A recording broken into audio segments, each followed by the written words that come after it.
Fala torcedor alagoano e fala torcedora alagoana, tudo bem com vocês? Espero que sim. Comecinho de final de semana, ainda estamos no sábado, mas hoje, lá no Castelão, às 5 horas da tarde, tem Sampaio contra o CRB, um jogo não tão importante assim em questão de tabela, em confronto direto, mas vai ser um bom teste para a equipe de Daniel Paulista para nós vermos como vai ser o próximo passo do CRB fora de casa, que não vem conquistando tantos pontos assim quando joga fora dos seus domínios. Vem comigo para mais informação.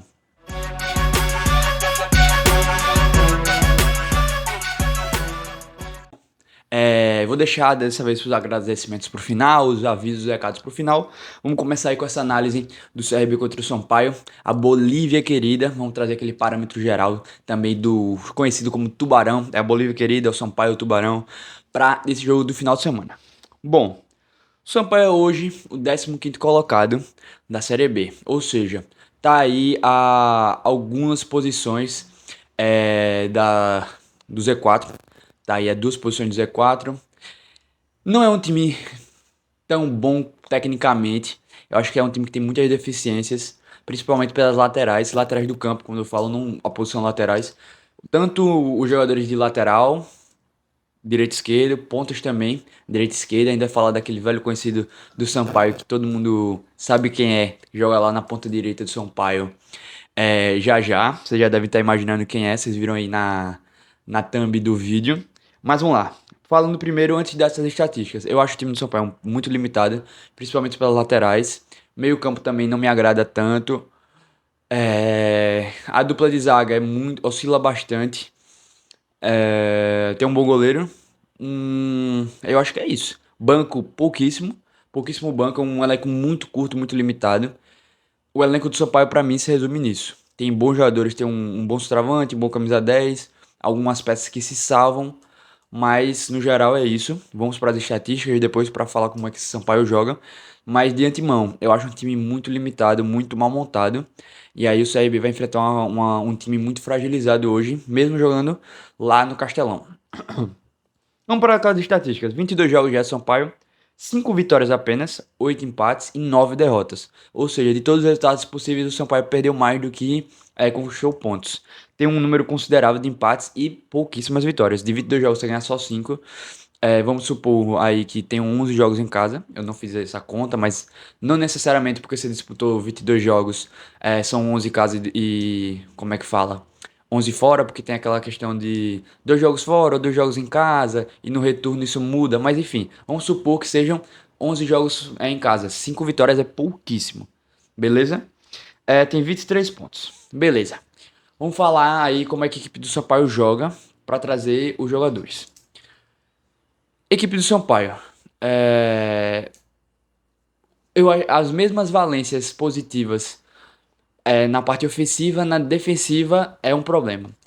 O Sampaio tem uma boa bola aérea ofensiva. Explora muitos cruzamentos e tudo mais. Tem um bom centroavante que está fazendo gols. Mas sofre muito também com a questão da bola aérea defensiva. Também toma muitos gols de cabeça. O time tem um problema seríssimo em economia segurar resultado. O time do São Paulo não consegue segurar os resultados. É um time que muitas vezes abre o placar, acaba tomando o empate ou a virada. É um time que não tem. Como é que a gente pode falar? Tem um meme, né, do Júnior, do Maestro Júnior, é jogador do Flamengo de comentarista, que é aquele. Quando você tem a chance de enfiar a faca no seu adversário, você tem que girar pra não deixar ele vivo. Ele fala isso, né? E virou até um meme. Mas. Esse é o problema do Sampaio. O Sampaio não consegue matar as partidas. Na última partida que o Sampaio marcou gols, é bom até a gente falar, né? O Sampaio vem aí de 6 jogos sem vitórias. 6 jogos sem ganhar. E são 3 empates consecutivos. Na última partida que o Sampaio conseguiu fazer gols, que foi um empate em 2 a 2 com o Atlético Goianiense, o Sampaio abriu 2 a 0 fora de casa, teve uma chance claríssima de fazer 3 a 0, não fez, e aí tomou um empate. Conseguiu ceder 2 gols à equipe do Dragão. Então assim, são 6 jogos sem vencer e 3 empates consecutivos. Muitos deles, os 2 0 a 0 porque o time foi nulo, contou um pouco com sorte, nas poucas chances que teve não matou o jogo, enfim. Voltando a essa questão, o Sampaio tem um problema seríssimo com isso. Se o Sampaio abrir o placar e o CRB continuar sem se abalar, continuar mantendo o ritmo, tem chances de virar o jogo com tranquilidade, porque, de fato, O Sampaio é um time. Eu não sei se tem autoconfiança de abrir o placar e achar que vai ganhar, ou se realmente é um despreparo mental para conseguir segurar esses resultados, mas o fato é, o Sampaio Corrêa não consegue segurar resultado de forma alguma. Já tomou várias viradas nesse Campeonato Brasileiro, já tomou vários empates saindo na frente do placar, então é uma equipe muito fragilizada nessa questão. E falando mais do jeito que joga, o Sampaio abusa muito dessa bola aérea, não só pelas laterais e tal, pela bola parada também, escanteios e faltas, porque tem. Eu vou adiantar aqui que tem o Marcinho, que é o camisa 10, que bate muito bem na bola, então ele é um cara muito perigoso nessas bolas paradas. Mas, em quesitos de criação no meio, fraquíssimo, muito pobre. Cabeças de área do São Paulo não participam muito do jogo. Em questão de construção, acho que até o Marcinho mesmo, que é o camisa 10. Em questão de construção, é um cara que tá muito aquém esse ano do que já foi uma vez no Sampaio, no próprio Sampaio Corrêa. Eu acho que a principal arma do São Paulo é essa. São as bolas cruzadas, tanto aérea como em eventuais bolas por baixo, também cruzadas na grande área. Mas é isso. Pra mim, é um time muito limitado. Um time que tem um problema sério com as laterais defensivas, com a bola aérea defensiva. Acho um time frágil. A possibilidade de dominar o Sampaio é muito grande. Não acho um grande adversário. Óbvio, joga na sua casa, joga no Castelão. Enfim. Mas eu não acho que seja um bicho de sete cabeças pro CRB ir jogar com medo ou com cautela. Acho que dá pra jogar de igual pra igual, mesmo fora de casa. E aí vamos trazer os destaques do Sampaio. Ítalo, ex-CRB, jogador aqui de Maceió, se destacou muito pelo Red Bull Bragantino, principalmente quando o Red Bull subiu de divisão da segunda para de segunda para a primeira divisão. Um cara que apareceu no Audax do Fernando Diniz. Enfim, o Ítalo é um centroavante muito móvel. Ele já jogou em outras fases da carreira aberto ou como falso 9, enfim. Então, um cara muito móvel, tem uma boa finalização, é um finalizador completo, chuta com as duas pernas, cabeceia, tá com a idade avançada, hoje não tá com aquele vigor físico que já teve um dia, mas é um jogador perigoso lá dentro da área sim, beleza? Eu acho que é um jogador que o CB tem que ter muito cuidado, porque se movimenta muito nas costas dos zagueiros, e é um cara que faz gol, tem 6 gols na competição, é o artilheiro isolado do Sampaio na competição, e aí é um cara que, na minha opinião, lá dentro da área, em questão de ataque do Sampaio, já englobando pontas, meias, é o cara que o CRB tem que ter mais cuidado. O destaque, que é um jogador que as pessoas não conhecem muito, que é o Neto Paraíba. É um bom jogador, um jogador que auxilia muito nesse meio campo do Sampaio. É um cara que muita gente não conhece, um cara que já tem alguma idade, mas que vem bem esse ano pelo Sampaio, tem 3 assistências, um gol. Porém, é a notícia boa pro CRB, porque hoje ele é desfalque, hoje ele tá fora da partida, suspenso. É um jogador que em campo auxiliaria muito, principalmente o Marcinho nessa criação. Então, o time que já tem problemas de criação perde um dos caras que tem esse ímpeto no meio-campo do Sampaio. Então, eu acho que o Sampaio hoje vai ter uma criação bem mais limitada e bem mais isolada, principalmente nessas bolas paradas e bolas aéreas. Então, já é uma notícia boa para o CRB já fica despreocupado com outros meios do Sampaio chegar ao gol. Eu acho que isso é importante. Com o meio-campo que o CRB vem jogando, eu acho que também é importante porque vai conseguir se pôr mais nesse setor do jogo. Que eu sempre falo aqui, pra mim, o setor mais importante do jogo é o meio-campo. É... Eu acho que é isso. É a notícia boa pro CRB. Um bom jogador, auxilia muito nas criações, mas que tá fora. Então, o CRB tem uma chance maior de dominar esse meio-campo do Sampaio Corrêa. E eu acho que o CRB dominando esse meio-campo provavelmente vai dominar a partida toda, porque na minha visão, é muito frágil a cabeça da área para trás do Sampaio. Então, se o CRB conseguir se impor lá dentro desse setor, vai conseguir ter uma partida muito mais tranquila, beleza? E por último, o Massinho, que eu já citei aqui, tem 2 assistências e um gol, mas é um cara muito perigoso porque é aquele cara que não necessariamente precisa estar jogando bem para ser perigoso. Porque ele tem um chute de fora da área, ele tem a bola parada, ele tem as faltas, escanteios, então é um cara que talvez não hoje para mim não está tão participativo no jogo do Sampaio Corrêa como foi da primeira vez que ele se destacou por lá. Quando ele se destacou por lá, eu não me lembro contra quem foi, contra se foi CRB ou CSA, que ele fez um baita de um golaço no Rei Pelé, um chute de muito longe, mas na primeira passagem dele pelo Sampaio, o Marcelo era um cara muito participativo no jogo, era um cara que sempre estava chutando de fora da área, um cara que sempre estava criando, um cara que sempre estava sendo vertical no jogo do Sampaio Corrêa. Dessa vez eu tô achando ele um pouco mais cadente. Cadente é foda. Eita. É, mas eu tô achando ele com um pouco mais de cadência, um cara mais meio campista clássico, um cara camisa 10. Eu gosto de ver o Marcinho com mais intensidade no meio campo, um cara que é mais vertical. Hoje eu não tô vendo esse Marcinho. Mas pode ser que hoje ele desligue, desbloqueie essa chave e vire o Marcinho que se destacou pelo Sampaio Corrêa anos atrás. Mas, repito, é um cara muito perigoso porque é, sempre que esses jogadores de meio campo que não estão bem na partida tem essa chance de bola parada, um chutezinho desmarcado ali da cabeça da grande área, um escanteio e tal, pode trazer perigo. Então o Marcinho é um cara que mesmo pra mim, não está vivendo a melhor fase da carreira dele, é um cara sempre perigoso. Trazer outras opções do Sampaio pra gente também conhecer esse elenco do Sampaio Corrêa, eu acho que é importante. Vamos começar aí. Thiaguinho, eu trouxe ele porque é um jogador que estava no CSA, não conseguiu se destacar muito pelo CSA esse ano, mesmo eu achando um cara que tem um talento, tem um potencial para ser um jogador útil em Série B. É um cara que é proveniente da base do Flamengo, ainda pertence ao Flamengo. Ponta, joga dos dois lados, mas principalmente do lado da ponta direita. É uma opção pro Sampaio no segundo tempo. Não acho que é um grande jogador, não tá fazendo uma boa temporada. Eu acho que tem potencial, pode evoluir, mas esse ano não conseguiu se firmar no CSA. Mesmo assim, foi pro Sampaio.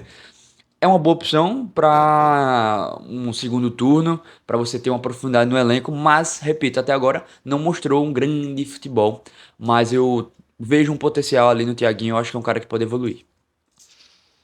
Vou tentar trazer os nomes menos conhecidos, entre aspas, para trazer os mais conhecidos.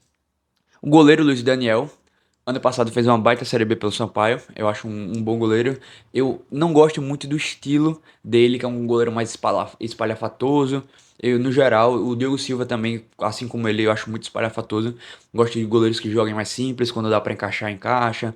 Quando precisa fazer uma defesa mais complicada, faz. Não gosto muito desse estilo, mas de fato o Luiz Daniel é um bom goleiro, um goleiro seguro. Ajudou muito o Sampaio ano passado, esse ano também. Acho um goleiro que entre os times da Série B sempre vai ser útil ali aí na segunda divisão. Então o Luiz Daniel também é um bom goleiro que o Sampaio tem. O Eloy é um jogador que está há muito tempo no Sampaio Corrêa, muitos anos o Eloy está no Sampaio Corrêa. Não acho o jogador tecnicamente muito impressionante, mas o Eloy é um cara sempre muito útil no Sampaio Corrêa, parece que ele encaixou, parece que é aquele negócio, aquele jogador que nasceu para jogar no Sampaio. Para mim, mesmo tendo algumas limitações técnicas, dentro do meio campo do Sampaio sempre ajudou muito a Bolívia. É um cara que já jogou de várias posições no meio campo, mas principalmente ali nas volâncias, tanto na primeira como na segunda. É isso, eu acho que é um cara que joga muito com amor à camisa, se entrega muito em campo, mas tecnicamente eu não gosto. Porém, é um cara que sempre dá certo lá no Sampaio Corrêa, nessas temporadas que ele passou, muitas vezes por sendo titular. O Eloy sempre é um cara muito útil, eu acho que ele nunca mais vai sair de Sampaio. Eu acho que se o Eloy sair de Sampaio, é aquele típico jogador que desaprende a jogar. Mas, repito, sempre é um jogador que entrega muito pela camisa do Sampaio, mesmo pra mim, não me impressionando tecnicamente. Tá, agora vamos para os dois principais na minha visão. O Luiz Otávio, que é um jogador que passou pelo CRB em 2017, era muito novo na época, ele jogou pelo Botafogo também. Botafogo, hoje líder do Brasileirão. Na época, eu me lembro pouco assim do futebol do Luiz Otávio, mas ele era um cara muito dinâmico, muito rápido, mesmo jogando na posição de meio-campista. Hoje ele é um cara um pouquinho mais experiente, mas é um jogador que eu acho muito interessante no meio do Sampaio Corrêa, porque ele é um cara que pode fazer a primeira cabeça de área, jogando como camisa 5, mas com a saída de bola, com intensidade, com transição, sem deixar de fazer sua função defensiva, como pode jogar de camisa 8. Um camisa 8 que vai ajudar na construção, mas também vai ser um cara um pouquinho mais marcador. Então, o Sampaio tem possibilidades ali no Luiz Otávio que eu acho interessante. Um camisa 5 para jogar um pouco mais construtor, um Sampaio Corrêa mais ofensivo, botando um cabeça de área que ajuda mais no time na parte ofensiva do que só se preocupar com a defensiva.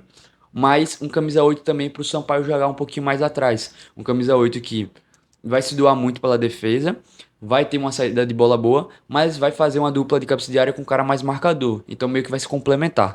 Acho muito interessante o Luiz Otávio, é um jogador que evoluiu muito e eu acho que vai ser um cara que sempre vai ser útil na Série B, nos times que passar. E temos ele, o Pimentinha, a lenda do Sampaio Corrêa, jogador histórico já na Bolívia querida, ponta direita, canhoto, jogador muito arisco, muito do um contra um. Eu vi uma vez um comentário no Twitter que é a maior verdade no mundo. O Pimentinha, lá do Castelão, ele é o Mahrez do Manchester City. Saiu do Castelão, ele vira só o Pimentinha. O Pimentinha no Castelão é impressionante como ele joga com mais vontade, com mais um contra um. O cara faz, além de fazer os gols, é um cara muito do um contra um, do cruzamento. É um cara que joga, pô, ali naquela ponta direita. O Pimentinha é um cara realmente que bota um tempero no jogo. Mas assim, é um cara que tá vindo, voltando agora. Um cara que já tem uma certa idade hoje. Mas é um cara que tem um contra um, tanto para finalização como para servir seus companheiros. É um cara que cava muitas faltas, então assim, lateral esquerdo do CRB, como o Guilherme Romão, que é um cara que sobe muito, tem que ter uma precaução ali com o Pimentinha, porque não pode deixar as costas protegidas. Enfim, é um jogador muito interessante, muito por isso. Eu não acho o cara tecnicamente ruim, mas eu acho muito interessante isso. Ele quando saiu do Sampaio, ele quando foi para outros clubes, o Criciúma e outras equipes que ele atuou, ele não atuou tão bem quanto o Sampaio, como ele atuou no Sampaio Corrêa. E interessante também, quando ele tá no Castelão, como eu falei, realmente ele joga muito melhor do que fora de casa. Eu não me lembro de grandes atuações do Pimentinha fora de casa. Não vou mentir. Teve até um jogo que eu tava acompanhando, Sampaio e Tombense, que foi lá em Muriaé. E eu até comentei essa mesma frase. Bicho, o Pimentinha quando joga fora lá do Maranhão, parece que ele se transforma, parece que ele desaprende, não sei o que acontece. Mas como o jogo é no Castelão, tem que ter cuidado com o Pimentinha, porque realmente é um cara muito perigoso nesse um contra um. E repito, lado esquerdo do CRB é muito ofensivo, não pode deixar essas costas desprotegidas para o Ramon ficar sempre num contra um com o Pimentinha, porque o jogador de ataque quando tá dentro da área, a vantagem é dele, porque qualquer toque é pênalti. E o Pimentinha tem esse um contra um aí muito perigoso. Beleza? No mais, é isso de Sampaio Corrêa. Para mim, é uma equipe muito limitada. Vai tentar se superar dentro de casa, vai tentar sair dessa fase ruim de 6 jogos sem vencer, de 3 empates consecutivos. Vai precisar somar pontos, porque ainda briga contra o rebaixamento. Joguinho perigoso para o CRB, mas eu acho que tecnicamente a equipe do Sampaio está muito abaixo do Galo da Praia, que é a equipe que a gente vai falar agora. Vamos falar do Galo. Vamos falar do CRB, da equipe de Daniel Paulista. Primeiro de tudo, vou até botar aqui que eu esqueci de botar um O. CRB e Botafogo, ó o circo passando. Meu Deus do céu. É... CRB e Botafogo. Que partida ridícula do CRB. CRB com uma preguiça de jogar. Um CRB com pouca alternativa de criação. Pouca alternativa de finalização. Um time que parecia lento, morto. Parecia que tinha jogado um dia antes. Uma atuação assim. Eu não vou usar a palavra que eu queria usar. Mas assim, ridícula mesmo, porque não se demonstrou vontade, não se demonstrou nada em campo. Eu acho que é uma partida muito pobre do CRB, tanto tecnicamente como taticamente. Eu não consegui enxergar grandes coisas do CRB nessa partida. Acho que a torcida tá reclamando de alguns lances duvidosos. Eu acho que isso aí é muito reflexo da partida ruim que o CRB fez. Geralmente, quando o time tá numa partida muito ruim, que a única chance clara de fazer um gol seria numa bola parada, um pênalti ou uma bola ali muito próxima ao gol, é reflexo de que o time não jogou nada. E pra mim foi isso. O CRB não jogou nada. Deu sorte também que o Botafogo veio com a postura completamente pra empatar a partida, não tava nem aí pra ganhar o jogo. O Botafogo também demonstrou pouco interesse no resultado de 3 pontos. E a sorte do CRB foi essa pra mim. Porque realmente jogou numa nhaca que, meu Deus do céu, inexplicável. O CRB que vinha bem em casa, tinha acabado de ganhar do Atlético Goianiense com um adversário muito mais difícil do que o Botafogo. Acho que foi uma decepção pro torcedor, porque esperava pelo menos mais uma vitória aí do Galo na sua casa.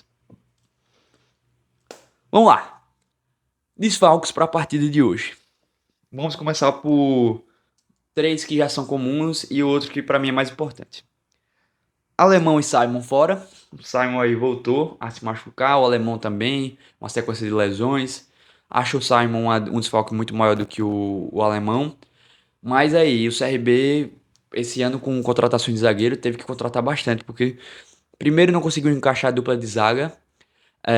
Tá convivendo com problemas de lesões. Tem 7 ou são 8 zagueiros no elenco. Eu acho isso um número muito elevado. Pra mim, 6 é um número aceitável pra uma Série B. 6 tá de bom tamanho.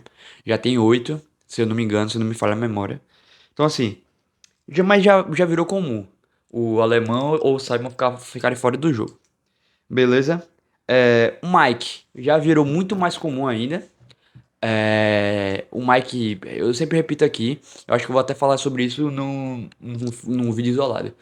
O Mike veio como um homem de confiança do Loser, Não encaixou, não deu certo, não rendeu, não correspondeu com gols, nem assistências, nem um contra um, nem nada no CRB. Um jogador que foi muito pobre. O CRB fez um esforço para tirar ele lá da Coreia, veio pro Brasil, enfim. Além disso, é um jogador que, se eu não me engano, vai pra nona ou oitava partida sem jogar, sem nem entrar em campo, sem nem entrar relacionado. Uma situação parecida ao Copete. Também, jogadores da mesma posição, pontas direita, ali com o pé canhoto, e não rendem. São uma despesa considerável na folha do CRB. Não rendem, não jogam. Quando estavam em campo, não agregaram e vivem um fora de relação e o outro machucado. Então, parabéns aí à gestão de futebol do CRB, que confiou num treinador questionável tecnicamente. Ah, Matheus, mas ele tá levando o Guarani para o G4, não sei o que lá. Tô nem aí para o que ele tá fazendo no Guarani. Pega o histórico dele, depois da Chape, até chegar no CRB, e me diz qual foi o trabalho bom do Humberto Louser. E aí me diz também qual o jogador que ele trouxe que realmente está sendo útil pro CRB. Porque Anderson Leite hoje é jogador de segundo tempo e não apresenta nada demais. O Mike nem joga. O Matheus Ribeiro foi pro banco depois de muito tempo. E o Hereda começou a jogar muito melhor. Fez com que o lado direito do CRB rendesse muito mais. Então me diz qual foi o legado positivo do Humberto Louser no CRB e depois a gente conversa. Beleza? E aí o desfalque pra mim mais importante que é o Lucas Lima, que é um cara muito dinâmico nesse meio campo do CRB, faz um segundo volante muito interessante, com a saída pelo lado direito, fazendo uma meia direita. Acho uma perda considerável, eu gosto do futebol do Lucas Lima, mas tem um lado bom, que a gente vai falar já já. Eu acho que é a chance do CRB testar uma escalação mais ofensiva com um reforço que chegou há pouco tempo que precisa se provar. A gente já fala de como eu gostaria, eu, Matheus, como eu gostaria de ver esse CRB jogando hoje. Beleza? A dupla de zaga deve ser Ramon e Gum. O Gum, eu vou dar meu braço a torcer aqui. Eu reclamei muito do Gum, mas o Gum, nas últimas partidas que atuou muito bem, muito seguro. Acho que fisicamente tá abaixo, não acho que é fisicamente um cara muito seguro, principalmente na reta final do segundo tempo. Mas tá fazendo uma boa dupla de zaga ali com o Ramon, que é um cara mais novo, um cara mais forte fisicamente, um cara que tem uma boa saída de bola. Por enquanto, Ramon e Gum estão sendo uma boa dupla de zaga. Beleza. Como eu, Matheus, queria ver o Saíba escalado hoje. Não foi, como é que fala? Provável escalação nem nada do tipo. Eu gostaria que o Saíba jogasse dessa maneira: 4-2-3-1, com Juninho, Valora e Falcão na cabeça de área. O JP de camisa 10, o João Paulo de camisa 10 fixo, sem aquelas variações de lado do campo. Ele assim, ele tendo esse meio campo para flutuar pelos lados, caindo um pouquinho mais pela esquerda, caindo um pouquinho mais pela direita, mas não sendo um ponta, ou quase isso. E aí sim, botar dois jogadores agudos para dar profundidade a esse time do CRB, para dar opções de tanto cruzamento como jogada de um contra um, invasão da grande área, mais jogadores para encostar no Anselmo Ramon, que eu acho isso muito importante, porque o Renato, quando encosta no Anselmo, rende, o João Paulo, quando encosta no Anselmo, rende, faz o Anselmo render. Então eu gostaria de ver uma linha de três ainda nesse meio campo, com o Pereira, o Léo Pereira de um lado, o Renato de outro e o João Paulo de camisa 10 com o Anselmo Ramon lá na frente. Eu acho que é uma ótima oportunidade para testar essa escalação, porque acho que o Sampaio é um time frágil, acho que dá para vencer o Sampaio fora de casa sim, mas precisa de uma escalação que demonstre que o CRB quer vencer fora de casa. E para mim, a escalação hoje seria essa. Seria uma escalação para se impor, para jogar o futebol mais ofensivo, para tentar arrancar os 3 pontos fora de casa, até para dar uma compensada nessa partida contra o Botafogo de São Paulo, Botafogo de Ribeirão. Então eu gostaria muito de ver um 4-2-3-1.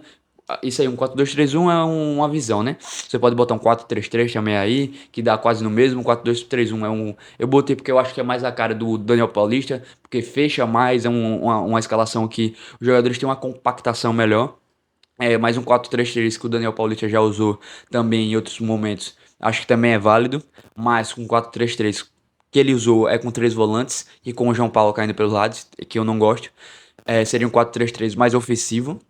Enfim, gostaria muito de ver hoje o Léo Pereira de um lado, o Renato do outro, junto com o Anselmo Ramon para auxiliar o Anselmo aí, e com a possibilidade também do João Paulo dar mais profundidade a esse jogo do CRB, com mais jogadas até a linha de fundo, com mais jogadas de infiltração, de facão, mais movimentação. O Léo Pereira e o Renato podem trocar de lado, porque os dois já jogaram nas duas posições, tanto ponta direita como ponta esquerda. O Renato já jogou dos dois lados, Tanto fez ótimas passagens no Havaiano pelo lado direito e agora vem muito bem pelo lado esquerdo pelo CRB. O Léo Pereira no Atlético Goianiense, idem, já jogou do lado esquerdo, do lado direito. Acho muito interessante, muito válido ter esses dois pontas na partida de hoje. E aí o que eu acho sobre a partida de hoje? Já falei, mas vou repetir para reiterar minha convicção. Acho o Sampaio um adversário frágil, acho que não é tecnicamente melhor que o CRB, nem é muito perigoso. Porém, joga em casa e é aquele jogo que é a cara do CRB tropeçar. Acho que o CRB é melhor tecnicamente, acho que o CRB pode conseguir uma vitória fora de casa se impor, se quiser jogar bola. Acho que é uma ótima oportunidade do CRB somar pontos fora de casa. Não vem somando pontos fora de casa o CRB. O CRB veio de 4 jogos seguidos perdendo fora de casa. A última vez que somou pontos foi contra o Ceará, fora, lá no Castelão, no outro Castelão, Castelão do Ceará, de Fortaleza, que ganhou por 3-1. Mas depois disso foram 4 derrotas consecutivas fora de casa. Então é uma chance de recuperar essa confiança quando joga fora do Repelé. Vem muito bem no Repelé, mas quando vai para fora do estádio não consegue render. Então essa é a chance do CRB. Fazer uma boa partida fora de casa, tentar ganhar 3 pontos, dar uma revitalizada nesse clima dos jogos fora de casa, não ser um problema pro CRB, sempre tá aceitando as derrotas quando joga fora dos seus domínios. Acho uma oportunidade incrível do CRB conquistar 3 pontos aí longe dos seus domínios, beleza? Bom, muito obrigado pela sua audiência, muito obrigado pela sua visualização, pelo seu like. Espero que você tenha gostado desse conteúdo. Se é a sua primeira vez aqui, se inscreva no canal, ative as notificações, curta, compartilhe esse link do meu canal para pessoas que você acha que vai gostar desse tipo de conteúdo diferente sobre o futebol alagoano, com a dinâmica completamente diferente do que a gente vê por aí. Muito obrigado pela sua audiência, pela sua visualização. Me acompanhe nas redes sociais. Vou estar lá no Na Rede hoje transmitindo Botafogo Internacional. Jogo aí pela Série A. Então, me siga nas redes sociais que tem muito conteúdo exclusivo só dessas plataformas aqui. Muito conteúdo dinâmico, mais pro dia a dia. Não só os vídeos de final de semana, geralmente. Então, me siga aqui nessas plataformas. Lá você também acha outras atividades minhas. Então, me siga aqui também, se inscreva, ative as notificações, dê o like, compartilhe esse link aí para quem você acha que vai gostar e muito obrigado pela sua audiência. Tchau.